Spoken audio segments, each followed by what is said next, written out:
Hi, I'm Brent Van Dyson. As an elder law attorney, I bring a unique experience to helping you plan your estate. I can help you establish a will, a trust agreement if necessary, and important documents called powers of attorney to help protect you in the event of a disability. Please call my Charleston office at 304-343-3777 for a consultation, or visit us on the web at wvelderlaw.com.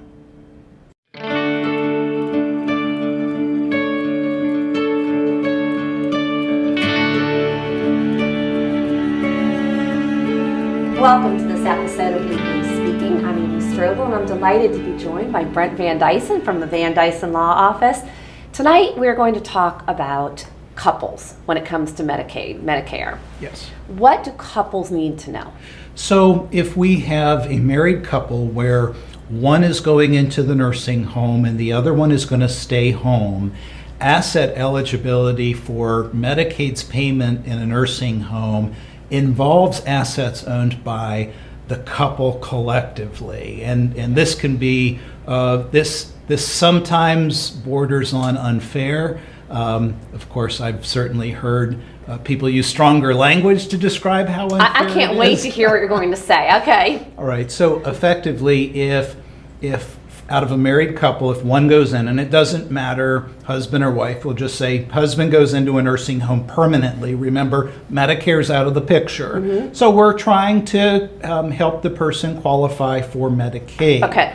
So for asset eligibility, the husband who's in the nursing home, he can't have more than $2,000 worth of countable assets. Okay.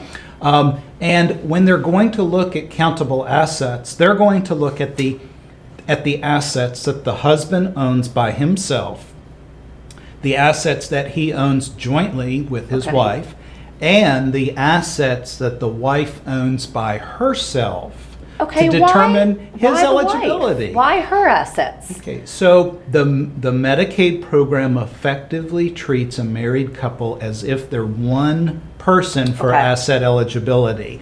The whys, there's many reasons why, potentially to recognize perhaps a married couple having together earned assets.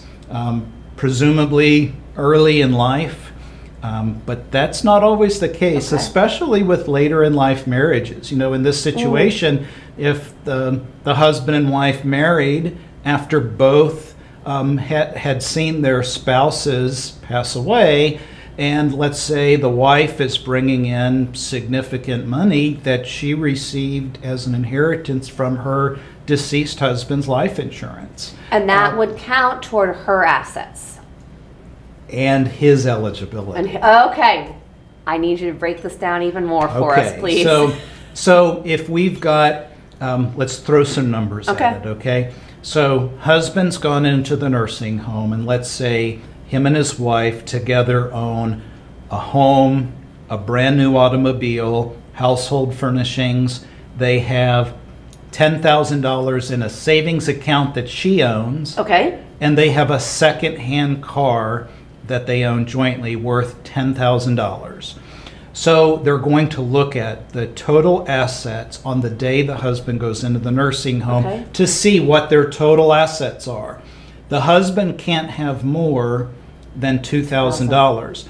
But combined, the wife who stays at home, in addition to keeping the home and the most valuable vehicle and the household possessions, those things, remember, are exempt for both husband and wife. Okay. The countable assets here, the secondhand car and the $10,000 in her account. Mm-hmm. The Medicaid program allows the spouse at home to keep a minimum of $24,000 worth of countable assets. Okay. So because they value the account and the other assets on the day he goes in, the countable assets in this case are the secondhand car worth $10,000, her account with $10,000 in it. That's below the $24,000 minimum that she can keep.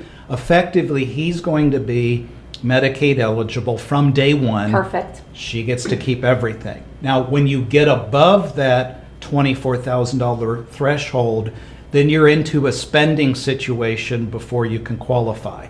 So if your countable assets get above 24,000, and let's say that your countable assets are 150,000. Okay. What they do then is they split the amount that the spouse can keep in half. So if countable assets are 50,000, the spouse at home can keep 75,000.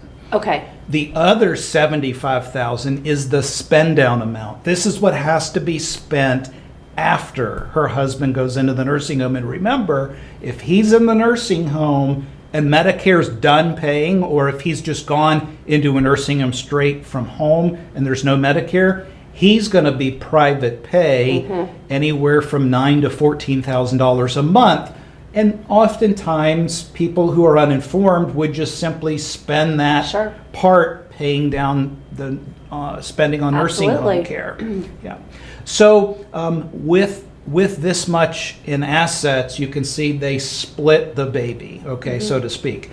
Now, the maximum amount that the spouse at home gets to keep is $123,000. But remember, that's not dollar for dollar. That's after a half split. So if you get up above 246,000 of countable assets, then the spouse at home is going to max out with keeping the maximum amount of 123,000 and spending everything above that. Okay, now that's a lot of money though. Do you see a lot of clients that have that much assets? Well, sure. I mean, certainly I see clients from all types of all walks of life.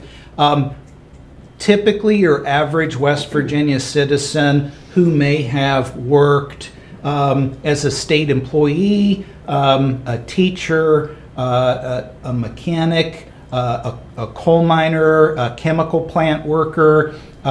These are folks who, if they've been frugal, good savers, may wind up in a nursing home with several $100,000 of savings, with a home as well that's paid. So by all means, that's a possibility. And so, for example, if the day that the husband went into the nursing home, if their countable assets were $400,000, the most the spouse at home gets to keep is that maximum amount of $123,000. Okay. So that would mean $277,000 would be subject to spend down. How do you spend that down? So from my previous episode, we talked about spend down options, and I'll just recap those. Please, yes. Spending money to pay off debts.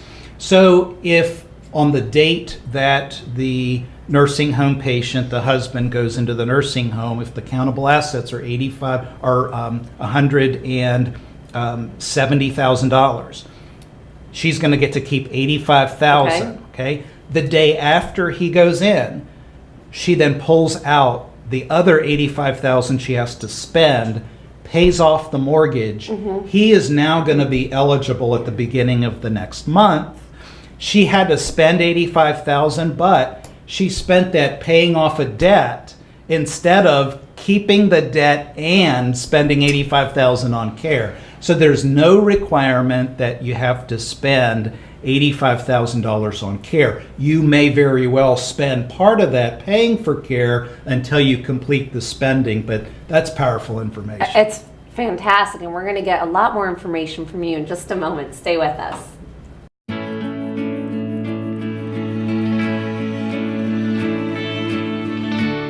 Hi, I'm Brent Van Dyson. As an elder law attorney, I help people protect their assets from the high cost of nursing home care. If you, your spouse, or your parent is in a nursing home today or is about to go into one, please contact my Charleston office for a consultation. You can reach us at 304-343-3777 or on the web at wvelderlaw.com. The Van Dyson Law Office, protecting assets for seniors. Boost your business with A4 Media. Our advertising solutions will maximize customer engagement across various screens. Did you know that 73% of adults use the internet every day? And they're using multiple devices like tablets, laptops, and smartphones to do it. Join the movement and put your business message across thousands of different websites and in front of your valued customers. A4 Media's advertising solutions provide the boost your business needs for success.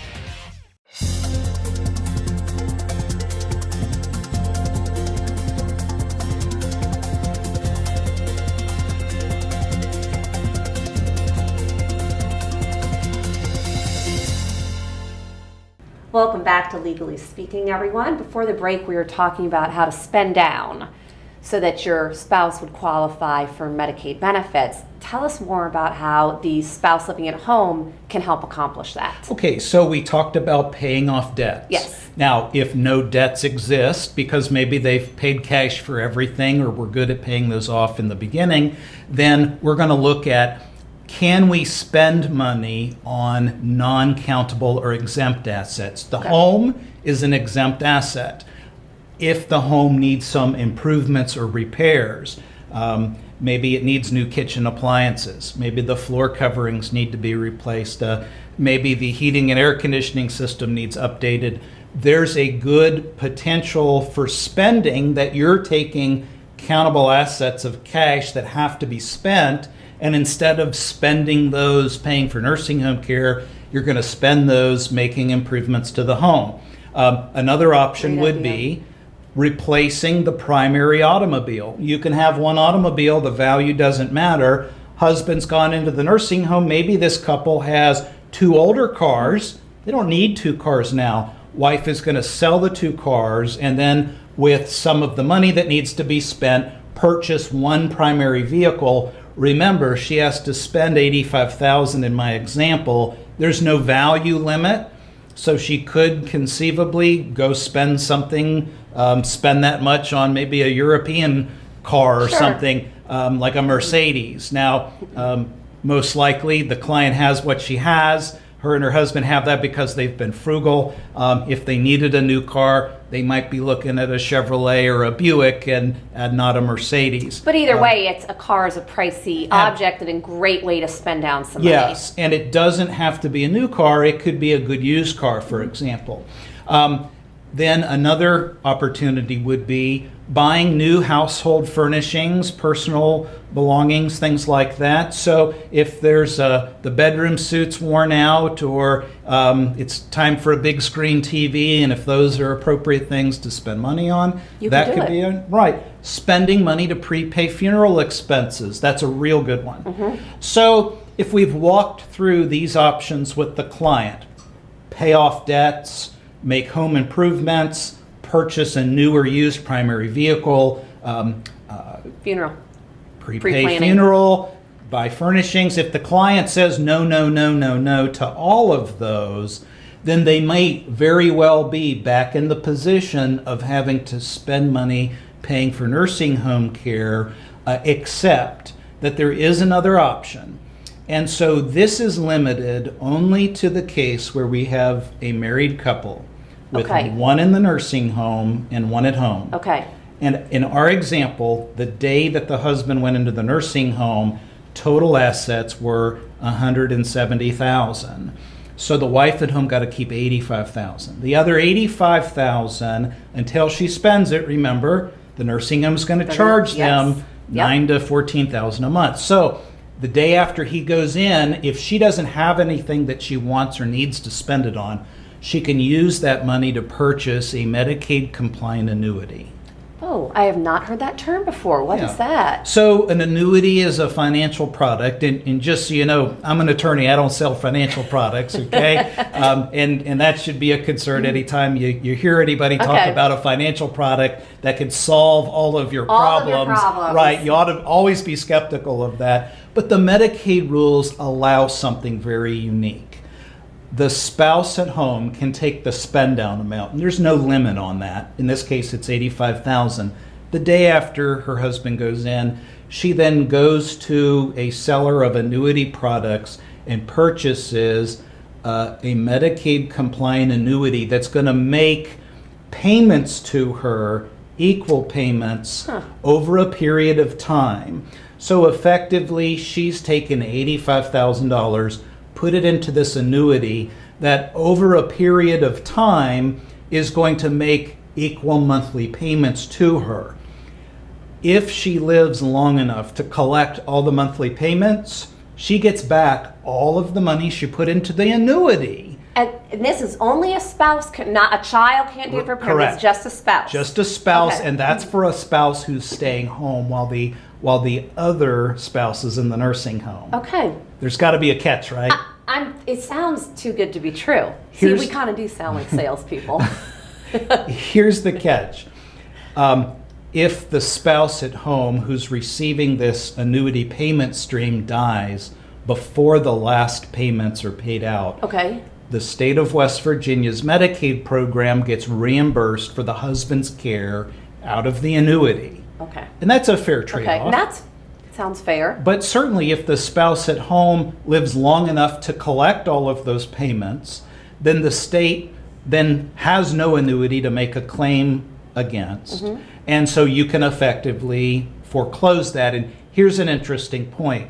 There is no short-term limit on the length of an annuity. That was my next question. How long are these annuities? So there are annuities available through licensed insurance brokers who specifically offer products to people qualifying for Medicaid as short as 2 months, Oh, well, you So- assume you're going to live 2 months, right? right?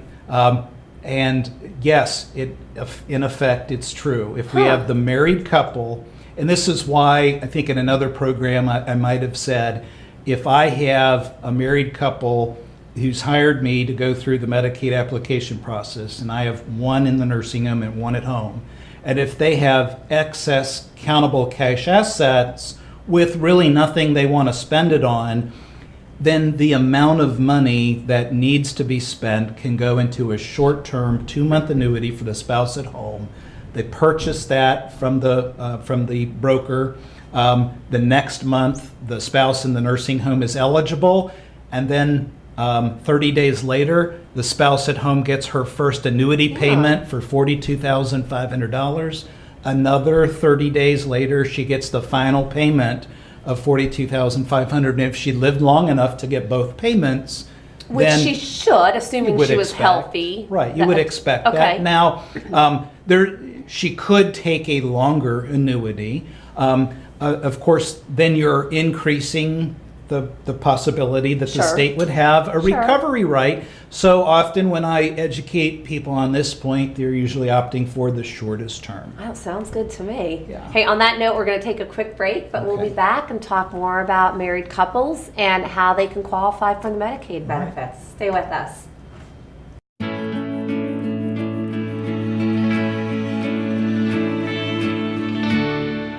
Hi, I'm Brent Van Dyson. As an elder law attorney, my law firm can help you protect your assets from the high cost of nursing home care. In your community, we will soon be having free legal seminars where you can come and learn more about the options available to protect your home and your life savings from the high cost of nursing home care.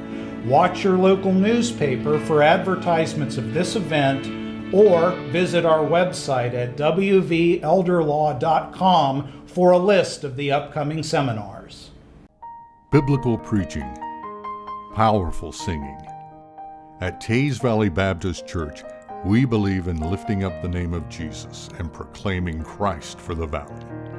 We invite you to watch our services each Wednesday at 9 p.m. on Network West Virginia, and hope you will join us during our weekly services where you can find a place to call home. For more information, visit our website at teaysvalleybaptist.com. Welcome back to Legally Speaking, everyone. We're delighted you're joining us. We've been talking about married couples, and when, in this case, we have a husband that's going into a nursing home. Once we get him eligible to go on Medicaid, what happens with his income? Okay, so once he's eligible for Medicaid, once we've completed the spend down, whether that's spending on items as we discussed or an annuity for the spouse, He will have a monthly Medicaid copay, which is comprised from his monthly recurring income. Okay. So even though he is effectively spent down or transferred whatever assets he had to his spouse, he's still going to have monthly income coming in. That could be from a number of sources.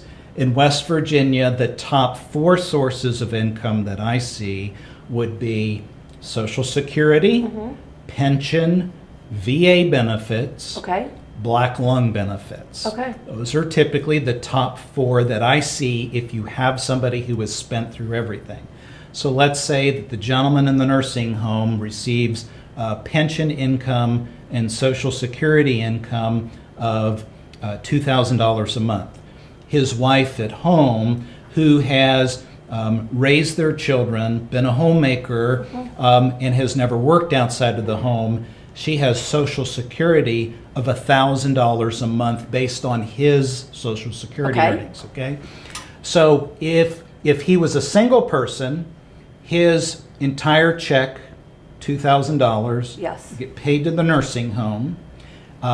He would get an allowance of $50 a month. He would also get an allowance to pay for any health insurance premiums that he has. Then Medicaid pays the difference between his income after those deductions and the total nursing home cost.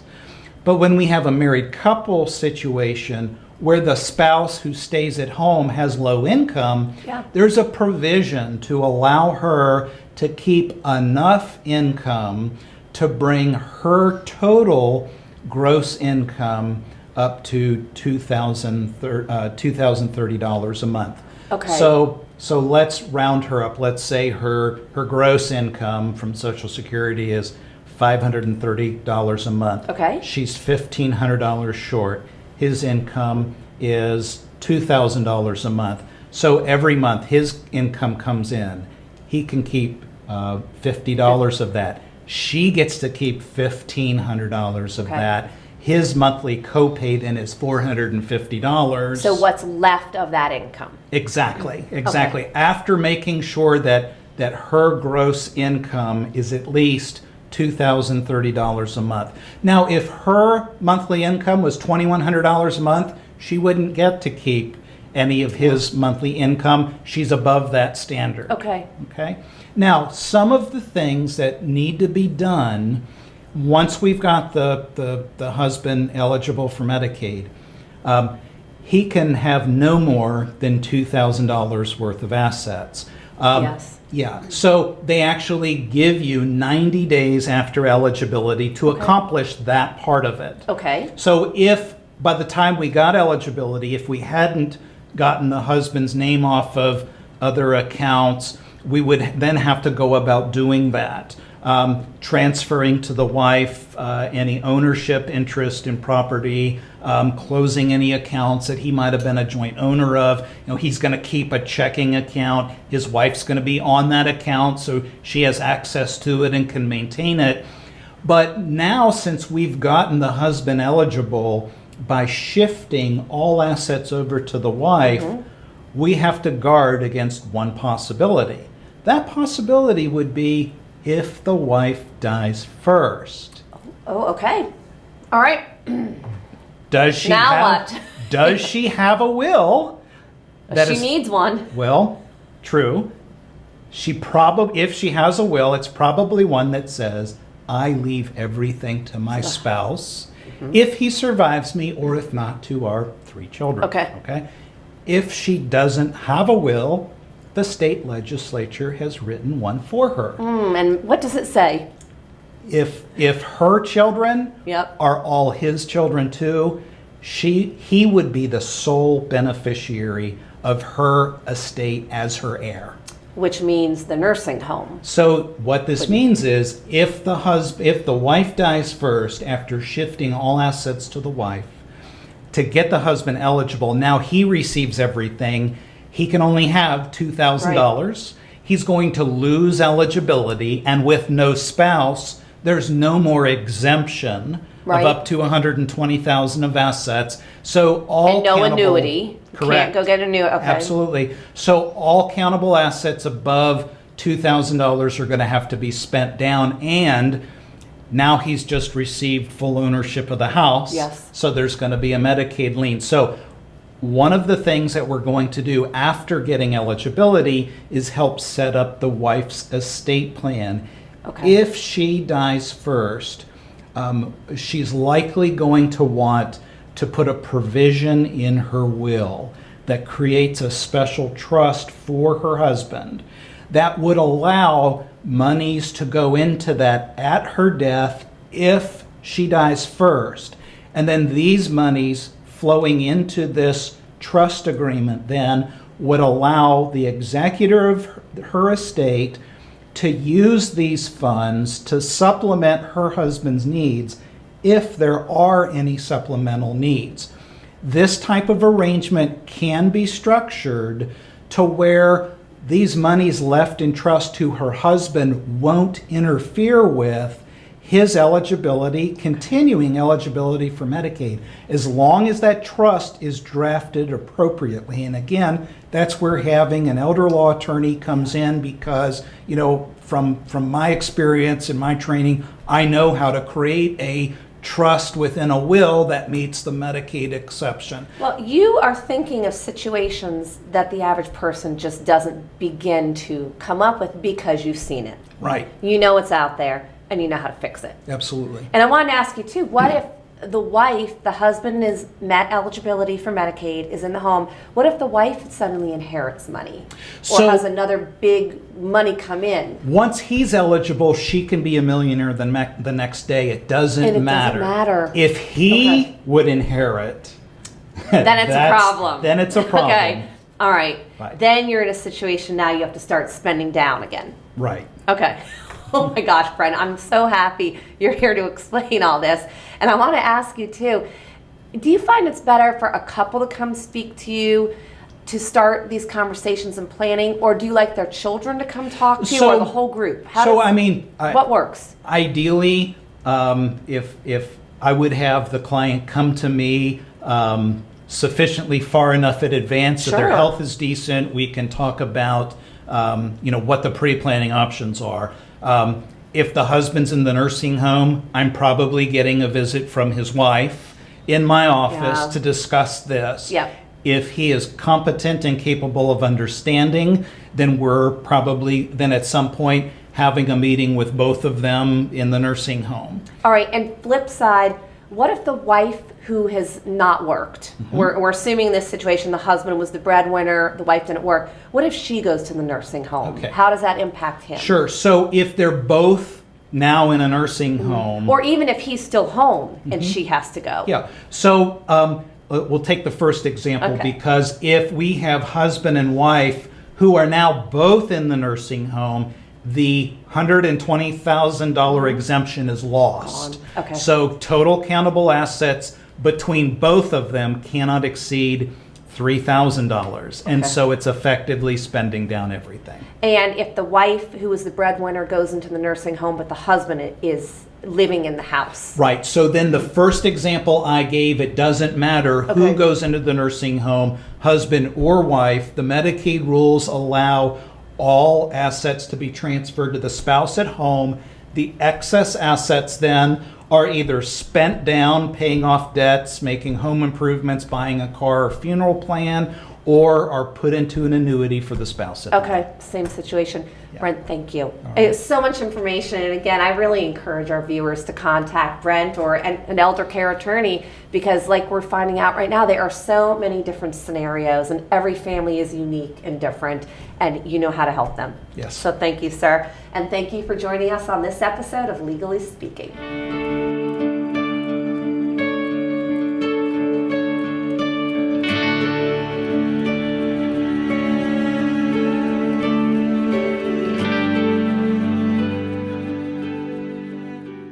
Hi, I'm Brent Van Dyson. As an elder law attorney, I bring a unique experience to helping you plan your estate.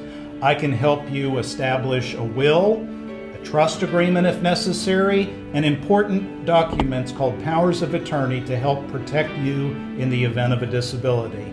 Please call my Charleston office at 304 888-343-3777 for a consultation, or visit us on the web at wvelderlaw.com.